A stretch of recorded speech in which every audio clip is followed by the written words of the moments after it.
Committee కుర్రాళ్ళు అనేటువంటి cinema ఈరోజు థియేటర్స్లోకి వచ్చింది. ఇది ఇతను పవన్ కళ్యాణ్ అభిమాని, కొంత జనసేన రాజకీయాలు ఇవన్నీ వంట పట్టినటువంటి కుర్రాడు. ఈ సినిమా ప్రొడక్షన్ వ్యవహారాలు నిహారిక కొణిదల చూశారు. వాళ్ళ ఓన్ ప్రాజెక్ట్ ఇది. ఈ సినిమాలో కొంత రాజకీయ వాసనలు ఉంటాయి అని ముందు నుంచి అనిపించిన మాట అందరికీ తెలుసు. అంటే ట్రైలర్లో ఆ ఛాయలు కనిపించినాయి, సినిమాలో కూడా అదే ఉంది. అయితే చాలా సున్నితమైనటువంటి విషయాలు తడిమే డైరెక్టర్. అంటే రిజర్వేషన్ వ్యవహారం తెర మీద మాట్లాడటం అంత ఈజీ కాదు. అయితే దాన్ని అంతే సెన్సిటివ్గా డీల్ చేసి మెజారిటీ జనం హర్ట్ అవ్వకుండా చూసుకోగలిగాడు. ఒకవైపు మనకి యాంటీ రిజర్వేషన్ మూమెంట్తో ఒక దేశాధినేతని దేశం నుంచి బయటకి పంపించేసినటువంటి సందర్భం చూసాం. నిన్న కాక మొన్న హసీనా, ఆవిడ బంగ్లాదేశ్ నియంత, ఆవిడ్ని విద్యార్థి లోకం రిజర్వేషన్ల మీద వ్యతిరేకతతో చేసినటువంటి ఉద్యమం ఆవిడ్ని దేశం సరిహద్దులు దాటించింది. కాబట్టి కొంత సెన్సిటివ్ అంశం రిజర్వేషన్లు అనేవి. అయితే బంగ్లాదేశ్లో రిజర్వేషన్ల ఆందోళనకి, అంటే బంగ్లాదేశ్లో రిజర్వేషన్ల వ్యతిరేక ఆందోళనకి భారతదేశంలో రిజర్వేషన్ల వ్యతిరేక ఆర్గ్యుమెంట్కి మధ్య చాలా తేడా ఉంది. అక్కడ దేశం కోసం, అంటే దేశ స్వతంత్రం కోసం ఉద్యమం చేసినటువంటి కుటుంబాలలో వారికి రిజర్వేషన్ 30% ఇవ్వాలి అని ఒక నిర్ణయం అప్పుడు తీసుకున్నారు 71లో. ఆ కోట ఇంకా చెల్లుబాటులో ఉండటం వల్ల చాలా మందికి ఉపాధి అవకాశాలు దొరకటం లేదు అనేది విద్యార్థుల ఆందోళన సారాంశం. కానీ ఇక్కడ బడుగు బలహీన వర్గాల ప్రజల అభ్యున్నతి కోసం రిజర్వేషన్లు ఇవ్వటం జరిగింది. ఈ రిజర్వేషన్ని వద్దనటం అంటే బడుగు బలహీన కులాలు ఏవైతే అణగారిన కులాలు అని చెప్తున్నామో, ఎస్సీ ఎస్టీ, ఈ కులాలు ఇప్పటికీ, అంటే వాళ్ళు ఏదో పూర్తిగా అభివృద్ధి సాధించారు అని చెప్పలేని పరిస్థితి. నిజంగానే ఈ రోజుకి గ్రామాలలో మాలపల్లెలు ఉన్నాయి, మాదిగూడలు ఉన్నాయి. కాబట్టి రిజర్వేషన్లు కూడా ఉండి తీరాల్సినటువంటి ఒక అనివార్య పరిస్థితి ఉంది ఇక్కడ. కానీ అక్కడ వేరు, అక్కడ యాంటీ రిజర్వేషన్ గొడవ వేరు బంగ్లాదేశ్లో. ఇలా ఈ సెన్సిటివ్ అంశాన్ని తీసుకుని దీని చుట్టూ కొంత కథని నడిపేటువంటి ప్రయత్నం చేయటంలో సక్సెస్ అయ్యే డైరెక్టర్. అంటే మెజారిటీ ప్రజల అభిప్రాయాన్ని గౌరవిస్తూ దాని మీద ఉన్నటువంటి విమర్శను కూడా ఇతర క్యారెక్టర్లతో మాట్లాడిస్తూ నడిపాడు. పొలిటికల్ ఏరియాలో క్యాస్ట్ ఎలా ఉపయోగపడుతుంది, కులాన్ని ఎలా వాడతారు అనేది కూడా కొంత చర్చించే ప్రయత్నం చేశాడు ఈ కమిటీ కుర్రాళ్ళు సినిమాలో దర్శకుడు. ఫస్ట్ హాఫ్ అంతా కూడా పల్లె వాతావరణం, ఇది దాదాపు అంటే 90ల్లో జరిగినటువంటి కథగా చెప్పాడు. ఈ 90లలో జరిగే కథ కాబట్టి అప్పటికి ఇంకా ఊహల్లో సెల్ ఫోన్ ఉంది కానీ ఇంకా జేబుల్లోకి చేరలేదు. అందరి జేబుల్లోకి సెల్ చేరనటువంటి సందర్భంలో జీవితాలు ఎలా ఉండేవి అనేది ఈ సినిమాలో చూడొచ్చు. ఇప్పుడు సెల్ లేకుండా ఒకానొక సందర్భంలో మనిషి జీవించాడు అంటే నమ్మబుద్ధి కానటువంటి పరిస్థితి. ఇలాంటి సినిమాల్లో అలాంటి సన్నివేశాలు చూసినప్పుడు ప్రతి ఒక్కరికి ఒక్కసారి పాత జ్ఞాపకాలు నెమరేసుకోవడానికి ఒక అవకాశం దొరుకుతుంది.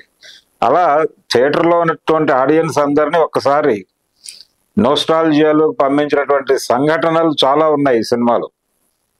అలా చిన్ననాటి ముచ్చట్లు, 90ల యూత్ విపరీతంగా కనెక్ట్ అయ్యేటువంటి అనేక సన్నివేశాలు ఈ సినిమాలో ఉన్నాయి. అది డెఫినెట్గా థియేటర్ని ఎంగేజ్ చేయటం మాత్రమే కాదు, ఎంటర్టైన్ చేసింది కూడా.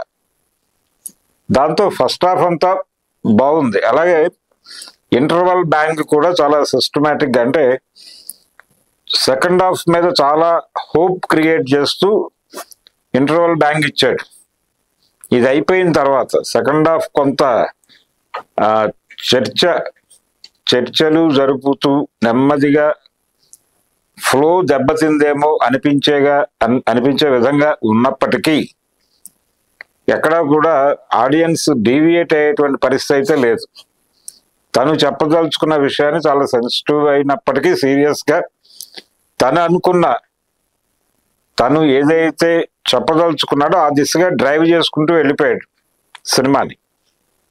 ఇది చాలా మంది డైరెక్టర్లో కొరబడుతోంది. ఈ మధ్య కాలంలో వస్తున్నటువంటి డైరెక్టర్లో చాలా మంది ఒక పర్సెప్షన్ ఉండి, ఒక దృక్పథం ఉండి, ఆ దృక్పథం ఏదైనా కావచ్చు, అది పాజిటివ్ ఆర్ నెగిటివ్ ఏదైనా కావచ్చు, కానీ దాని మీద ఒక చర్చ జరిగే విధంగా సినిమాని రూపొందించడంలో ఈ మధ్య వస్తున్నటువంటి దర్శకులందరూ వైఫల్యం చెందుతున్నారు. ఈ సినిమాలో ఈ డైరెక్టర్ కొంత ఆ ఏరియాలో విజయం సాధించినట్టుగా అనిపిస్తుంది మనకి. కష్టపడ్డాడు.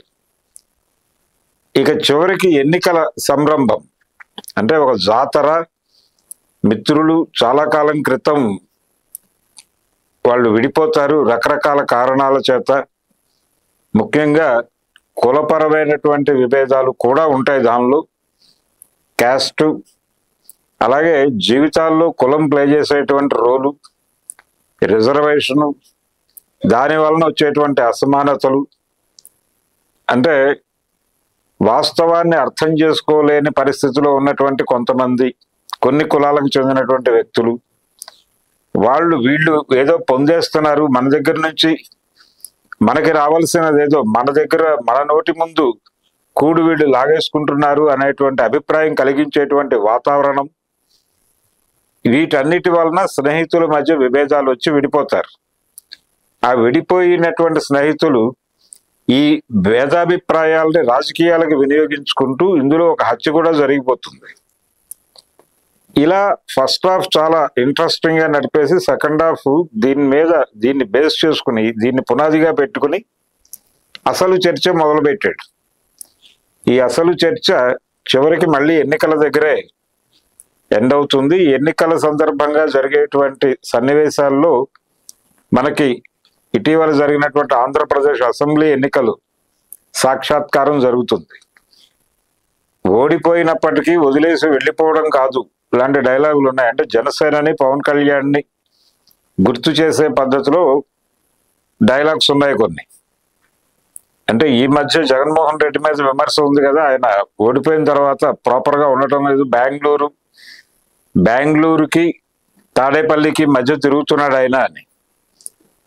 అలా కాదు, ఓడిపోయినంత మాత్రాన్ని పారిపోనక్కర్లేదు, ఓడిపోయినా జనంతోనే ఉండాలి, జనం మళ్ళీ గెలిపిస్తారు అనేటువంటి ఆ టోన్లో 2-3 డైలాగులు నడిచినాయి. సినిమాలో ఆడియన్స్ కనెక్ట్ అయ్యారు.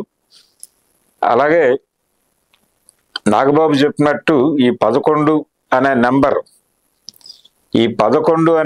పదే పదే ప్రస్తావించటం కూడా ఒక రకంగా వైసీపీ ప్రస్తుత పరిస్థితిని గుర్తు చేసేదిగా నడిచింది. అలా టోటల్గా సినిమా అయితే ఒక ప్రాపర్ డిజైన్తో వెళ్ళారు. ఆడియన్స్కి ఏం చెప్పాలనుకున్నారో పూర్తి స్పష్టతతో చెప్పారు. ఆ చెప్పిన విషయంలో అనేక ఇబ్బందులు ఉన్నప్పటికీ చెప్పదలుచుకున్న విషయాన్ని చెప్పడంలో మొహమాట పడలేదు. దాన్ని ఎంటర్టైనింగ్ గాను, ఎంగేజింగ్ గాను చెప్పాడు. తను చెప్పదలిచినటువంటి విషయం డిస్కషన్కి ఎక్కడో చోట దారి తీయాలి అనే ఉద్దేశంతో కూడా కొన్ని డైలాగులు నడిపాడు డైరెక్టర్. ఇవన్నీ కలిసి టోటల్గా సినిమాకి ఒక పరిపూర్ణ రూపాన్ని అయితే ఇచ్చింది. ఈ కమిటీ కుర్రాళ్ళు నిహారిక, కొణిదల చాలా ఇంట్రెస్ట్ పే చేసి డిజైన్ చేసినటువంటి సినిమా. నటీనటులు సీనియర్స్ ఉన్నారు, జూనియర్స్ ఉన్నారు, కొత్త నటీనటులు అందరూ వారి క్యారెక్టర్లకి పరిపూర్ణమైనటువంటి న్యాయం చేశారు. మ్యూజిక్ డైరెక్టర్ గురించి ప్రత్యేకంగా చెప్పుకోవాలి.